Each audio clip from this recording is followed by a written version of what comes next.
नमस्ते दोस्तों, कैसे हो आप सब। उम्मीद करती हूँ बहुत ही अच्छे होंगे। ये बताने के लिए कमेंट बॉक्स में जय हरि विष्णु लिखना बिल्कुल ना भूलिएगा। तो आज हम बात करेंगे मौनी अमावस्या क्या है, इतनी खास क्यों है। सुनिए पौराणिक व्रत कथा। आइए हम जानेंगे असंभव को भी संभव करने वाली अमावस्या, मौनी अमावस्या व्रत की चमत्कारी कथा। आइए सुनते हैं इस वीडियो के माध्यम से।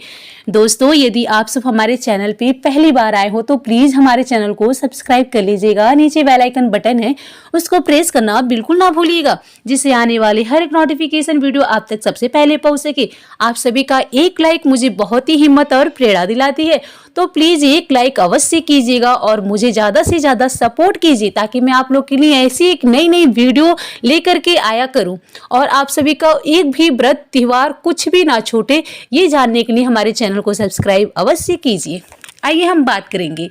जय श्री कृष्ण। दोस्तों, ऐसा कहा जाता है कि मौनी अमावस्या के दिन गंगा जल अमृत में बदल जाता है। पौराणिक कथाओं के अनुसार मौनी अमावस्या के दिन मनु ऋषि का जन्म हुआ था। इस दिन मौन व्रत कर विद्वत श्री हरि भगवान विष्णु की पूजा अर्चना करते हैं, मुनि पद की प्राप्ति होती है। सनातन धर्म में अमावस्या तिथि का विशेष महत्व है। शास्त्रों के अनुसार जब सूर्य और चंद्रमा के बीच का अंतर शून्य हो जाता है तो अमावस्या तिथि का योग बनता है। धार्मिक मान्यताओं के अनुसार अमावस्या की तिथि भगवान विष्णु को अत्यंत प्रिय है। मौनी अमावस्या पर मौन धारण कर स्नान करने का विधान है। इस दिन पीपल के पेड़ व भगवान विष्णु की विधिवत पूजन भी काफी महत्वपूर्ण माना जाता है। इस साल मौनी अमावस्या 29 जनवरी को है। हालांकि हिंदू पंचांग के अनुसार इस साल मौनी अमावस्या की तिथि शुरुआत होगी 28 जनवरी शाम 7:37 पर होगी। मौनी अमावस्या की ये तिथि अगले दिन 29 जनवरी को शाम 6:05 तक रहेगी। इसलिए मौनी अमावस्या 29 जनवरी को मनाई जाएगी। स्कंद पुराण में वर्णित एक कथा के अनुसार बिना व्रत कथा पाठ किए किसी भी व्रत को पूरे नहीं माना जाता है। अगर आप मौनी अमावस्या के दिन व्रत कर रहे हैं तो इस व्रत कथा को जरूर सुने। मौनी अमावस्या के व्रत कथा आइए जानते हैं। दोस्तों, अभी तक यदि हमारे चैनल को सब्सक्राइब नहीं किए तो प्लीज सब्सक्राइब कर लीजिए और एक लाइक पक्का कर दीजिए। आइए हम आपको बहुत ही अच्छी कथा सुनाने वाले हैं, जिसे आप सुनने मात्र से ही आपको पूरे फल की प्राप्ति मिल जाती है। असंभव को भी संभव करने वाली मौनी अमावस्या व्रत की चमत्कारी कथा।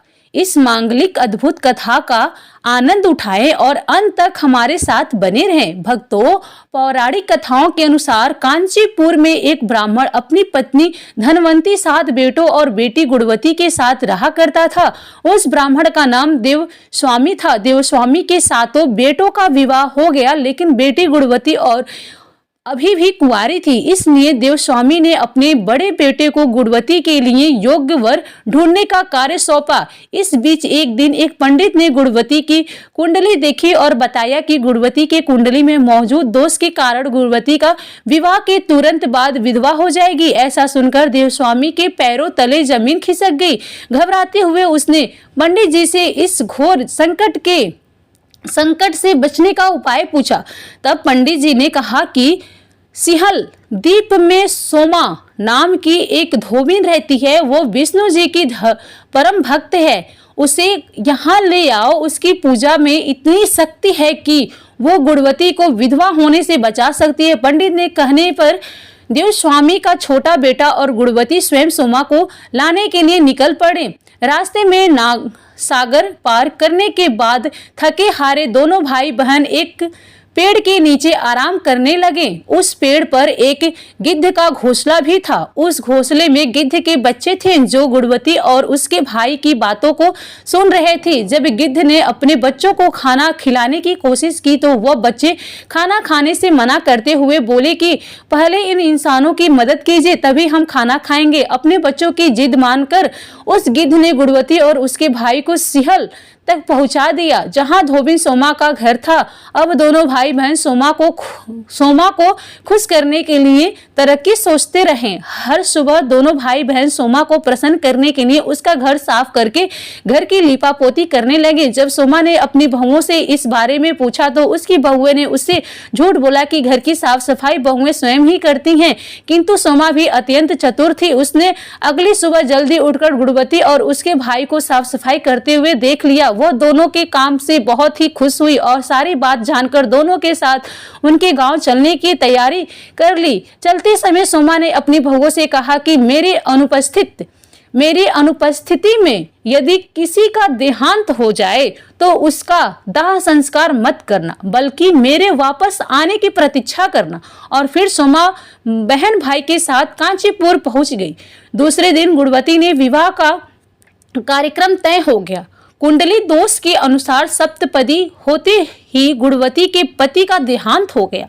सोमा ने तुरंत अपने संचित पुण्यों का फल गुणवती को प्रदान कर दिया, जिससे फल स्वरूप तुरंत ही उसका पति जीवित हो उठा। सोमा उन्हें आशीर्वाद देकर अपने घर चली आई। उधर गुणवती को पुण्य फल देने से सोमा के पुत्र जमाई तथा पति की मृत्यु हो गई। उस दिन मौन अमावस्या का दिन था। सोमा ने पुनः पुण्य फल संचित करने के लिए असंख्य अर्थात पीपल के वृक्ष की छाया में विष्णु जी का पूजन करने से 108 बार परिक्रमा की। अतः इसके परिक्रमा में मृतक जन जीवित हो उठे और इस प्रकार सोमा को उसकी निस्वार्थ भक्ति का महाफल प्राप्त हुआ। इस प्रकार मौनी अमावस्या के दिन किसी पवित्र नदी में स्नान कर विधिवत भगवान विष्णु की पूजा अर्चना करने वो पीपल के पेड़ की परिक्रमा करने से मनोवांछित फल की प्राप्ति होती है तथा परिवार के सदस्यों पर भगवान का आशीर्वाद सदैव बना रहता है। निष्काम भाव एवं भक्ति से सेवा का फल मधुर होता है। इस व्रत का यही लक्ष्य है। हम प्रार्थना करते हैं कि श्री कृष्ण जी ने जैसे गुणवती और सोमा का कल्याण किया वैसे ही आप सभी का कल्याण हो। मौनी अमावस्या के दिन मौन व्रत रखकर मन, वाणी और कर्म से पवित्रता बनाए रखना शुभ माना जाता है। इस पौराणिक कथा के अनुसार मौन व्रत रखने से व्यक्ति अपने पापों से मुक्ति होकर मोक्ष की ओर अग्रसर होता है। इस दिन गंगा स्नान और दान का विशेष महत्व है। हिंदू धर्म शास्त्रों में अमावस्या तिथि बहुत ही विशेष मानी गई है।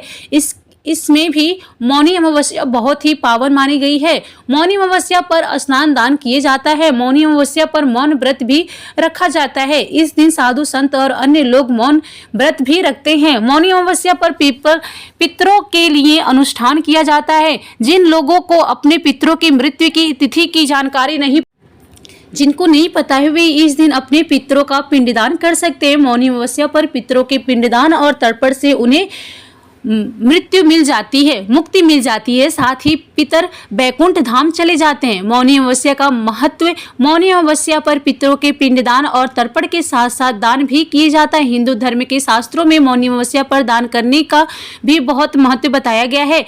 मान्यताओं के अनुसार मौनी अमावस्या पर स्नान के साथ दान करने से पूरे फलों की प्राप्ति होती है। मौनी अमावस्या पर दान के लिए सबसे अच्छा समय ब्रह्म मुहूर्त का माना जाता है। मौनी अमावस्या पर ब्रह्म मुहूर्त सुबह 5:25 पर शुरू होगी।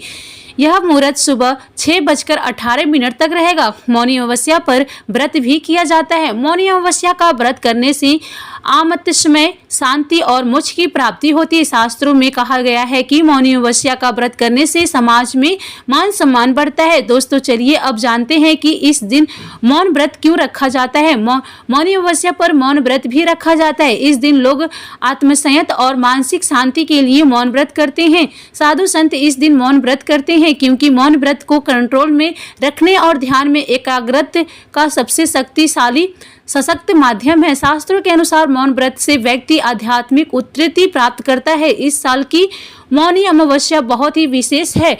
भगवान सूर्य इस समय मकर राशि में गोचर रहे हैं। वहीं 29 तारीख को चंद्रमा भी मकर राशि में गोचर करेंगे।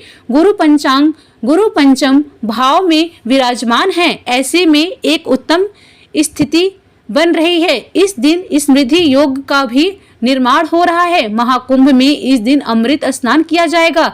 इस वजह से इस साल की मौनी अमावस्या बहुत विशेष रहेगी। इस दिन अगर आप व्रत रख रहे हैं तो प्रातः उठकर सबसे पहले स्नान करें और फिर भगवान विष्णु और भगवान शिव की पूजा करें। साथ ही मौनी अमावस्या की व्रत कथा सुने। तो दोस्तों, अपने आज के इस वीडियो में क्या सीखा और दोस्तों आपको ये कथा और जानकारी कैसी लगी, कृपया कमेंट करके ज़रूर बताइए। वीडियो पसंद आया हो तो लाइक करें और अपने दोस्तों के साथ शेयर करना बिल्कुल ना भूलें। कमेंट बॉक्स में जय श्री कृष्ण लिखना ना भूलें और ऐसी ही बहुत सारी कहानियों को सुनने के लिए हमारे चैनल को ज़रूर सब्सक्राइब करें। तो चलिए फिर मिलते हैं नेक्स्ट वीडियो में। तब तक के लिए आप सभी का बहुत बहुत धन्यवाद।